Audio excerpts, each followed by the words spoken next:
আজিকালিৰ ল'ৰা ছোৱালীৰ ইমান খং কিয়? কিশোৰ সন্তানৰ এনেকৈ খং কমাওক আপুনি।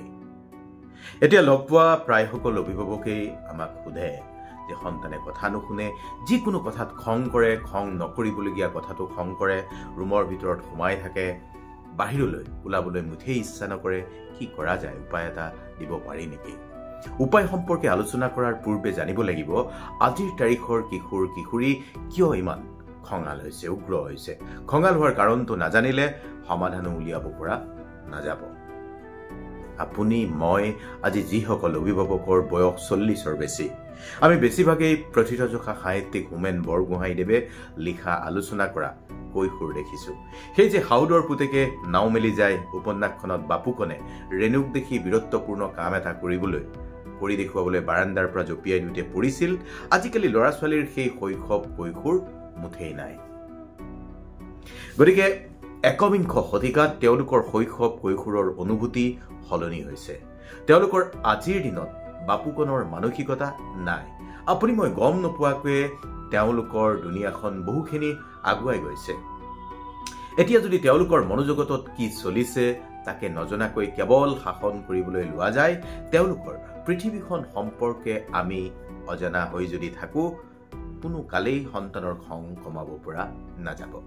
কথাখিনি অলপ সহজ সৰলকে পাতিব খুজিছো। আজি যিসকলক আমি কৈশোৰ বা বয়সন্ধিত সোমোৱা বুলি ভাবিছো, তেওঁলোকৰ বয়স 11 পৰা 18 বা 19 এইখিনিয়ে। কিন্তু আজি আপুনি এই কৈশোৰৰ 10 বা 16 বুলি ধৰি ল'ব পাৰে। 17 বছৰমান হলে কিছুমান খং আপোনা আপুনি কমি যায়। মনত ৰাখিব, 17 বছৰ হলে কিছুমান খং আপোনা আপুনি কমি যায়।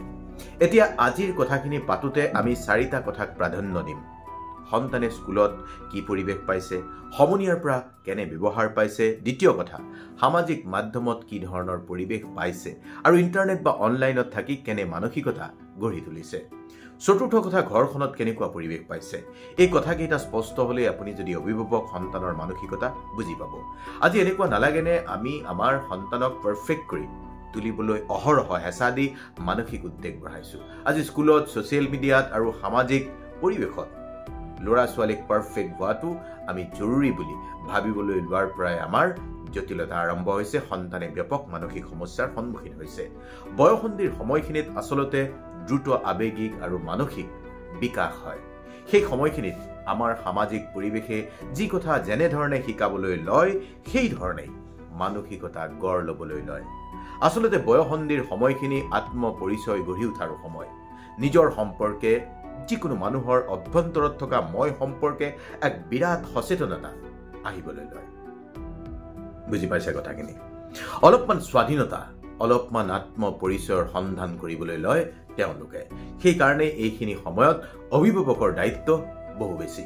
এইখিনি সময়ত নিজৰ ঘৰখন, নিজৰ স্থিতি বা কিশোৰ কিশোৰীহঁতৰ সকলো কথাৰেই তুলনা হয় সমনীয়াৰ সৈতে। আমাৰ ইণ্টাৰনেট বা মনোৰঞ্জনৰ দুনিয়াখনে এনেকৈ তেওঁলোকৰ মনত তুলনা আনি দিয়ে যে কিছুমানে গম নোপোৱাকৈ হতাশাত ভুগিবলৈ লয়। কিছুমানে নিজৰ আৰ্থিক অৱস্থা, কিছুমানে পিতৃ মাতৃৰ পৰিচয়, কিছুমানে নিজৰ পিন্ধন উৰণ সকলোখিনি অইনৰ লগত তুলনা কৰে। আমাৰ অনলাইন দুনিয়াই দেখুওৱা পৃথিৱীখন যিমান সহজ ৰূপত, সুন্দৰ ৰূপত দেখুওৱা হয়, সিমান সহজ সুন্দৰ আচলতে বাস্তৱ নহয়। তেতিয়াই মনত এক অসন্তোষে অনবৰত শিপাবলৈ লয়। বুজি চাগে পাইছে কথাখিনি?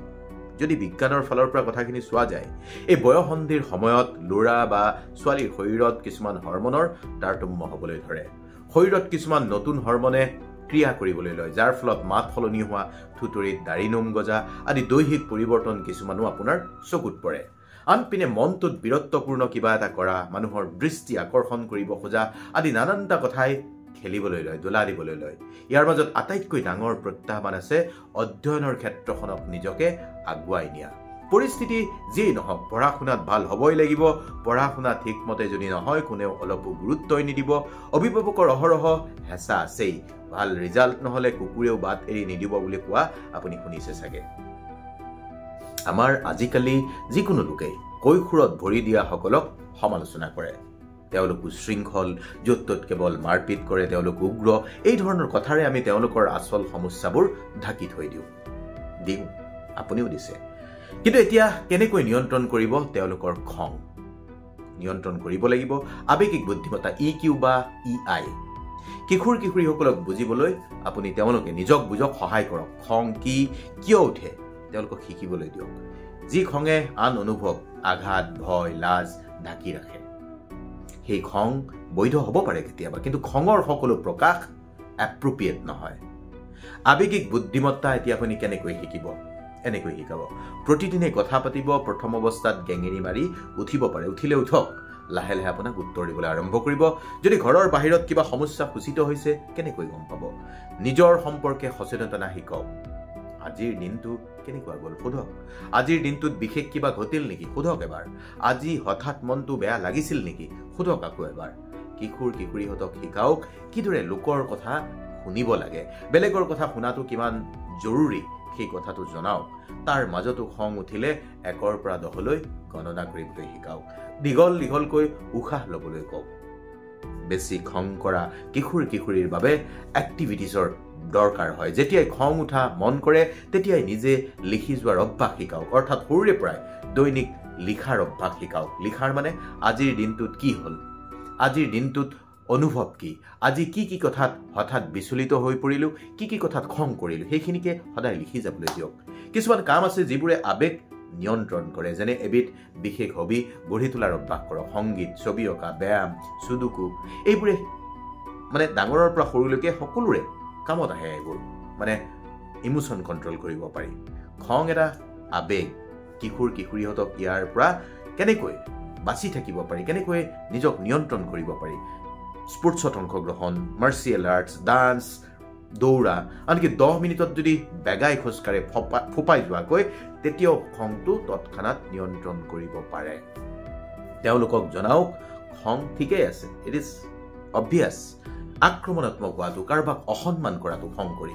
মুঠেই উচিত নহয় মানে কম্পেটিবিলিটি কিন্তু নিয়ম আৰু পৰিণতিৰ কথা নিজে ভাবিব লাগিব এই কথা তেওঁলোকৰ সৈতে আলোচনা কৰিব লাগিব খং কৰিলে তাৰ পিছত যিটো হ'ব পৰিণতি যিটো হ'ব সেইটো জনাব লাগিব গুৰুত্বপূৰ্ণ কথা আপুনি মডেল হওক মুকলিকৈ কথা পাতক কিশোৰ কিশোৰীহঁতক আপুনি খং কৰিবলৈ মানা কৰিব নিজে খং কৰি থাকিব তেওঁলোকে শিকে প্ৰাপ্তবয়স্কসকলে নিজক খং উঠিলে কেনেকৈ চম্ভালে সেই কাৰণে আপুনি ৰোল মডেল হ'ব লাগিব আপুনি নিজে সৎ হ'ব লাগিব আপুনি যদি নিজেই দিনৰ দিনটো কথাই কথাই খং কৰে সংগীৰ সৈতে অশোভনীয় আচৰণ কৰে তেতিয়াই সন্তানে এইবোৰ শিকি পেলাব খং কৰিব কিছুমান কথা খেচখেচাই কৈ থাকিব নালাগে কেৱল নোকোৱাকৈ শুনোৱা অভ্যাস অনুভৱ কৰিবলৈ দিয়ক শুনা যেন তেনেকুৱা সুযোগ সুবিধা প্ৰদান কৰক অকণমান বুজাই কৈছোঁ ডিজিটেল ষ্ট্ৰেছ সীমিত কৰিব লাগিব ছ'চিয়েল মিডিয়া ব্যৱহাৰৰ চাৰিওফালে এটা বাউণ্ডেৰী ঠিক কৰি দিব লাগিব যদি ই ফোমৰ সৈতে পৰিচিত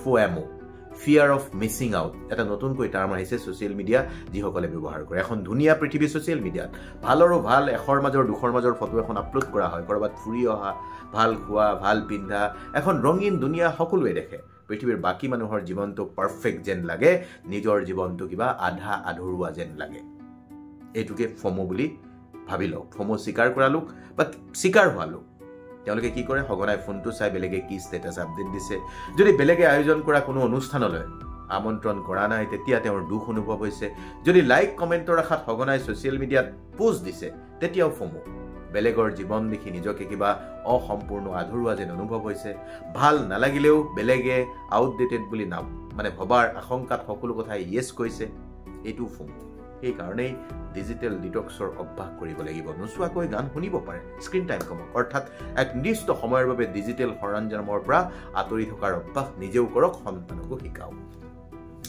ডিজিটেল ডিটক্স পিৰিয়ড বা স্ক্ৰীন মুক্ত সন্ধিয়াক আপুনি উৎসাহিত কৰিবলৈ ৰিৱাৰ্ড দিয়ক মানে ধৰক 1 ঘণ্টা ফোন ব্যৱহাৰ কৰা নাই পচন্দৰ খানা ৰান্ধি দিয়ক এদিন মুঠেই খং কৰা নাই প্ৰিয় বস্তু উপহাৰ দিয়ক অৰ্থাৎ খং নকৰাৰ পুৰস্কাৰ যে ঘৰতে পাব সেই কথাটো আপুনি জনাওক এইখিনি কেৱল প্ৰতীক ধৰ্মী যদি সেই সন্তানৰ খং দীৰ্ঘদিনীয়া হিংস্ৰ হৈ উঠিছে বা তেওঁলোকৰ সম্পৰ্ক বা শৈক্ষিক দিশত খঙে প্ৰভাৱ পেলাবলৈ লৈছে তেতিয়াই আপুনি অভিজ্ঞজনৰ কাউন্সেলিং ল'ব লাগিব কাউন্সেলিঙৰ প্ৰয়োজন আছে চিকিৎসকৰ পৰামৰ্শ লোৱাৰ প্ৰয়োজন আছে আৰু সেই কথাটো আপুনি আধা আধৰুৱা জ্ঞান লৈ নকৰিব আমি প্ৰতীক ধৰ্মিতাৰে বা ইংগিত ধৰ্মিতাৰে এই কথাখিনি আপোনাক বুজাবলৈ চেষ্টাহে কৰিলোঁ গতিকে খং আপোনাৰ নিজৰো কমাওক খং কৰি থকা মানুহৰ সৈতে আপুনি খং কৰি তেওঁৰ খং কমাব নোৱাৰে আপুনি বন্ধু হ'ব লাগিব, বুজাব পাৰিব লাগিব। প্ৰথম বুজনিত খং কৰিলেও লাহে লাহে বুজাৰ অভ্যাস, এটা পৰিৱেশ আৰম্ভ হ'ব।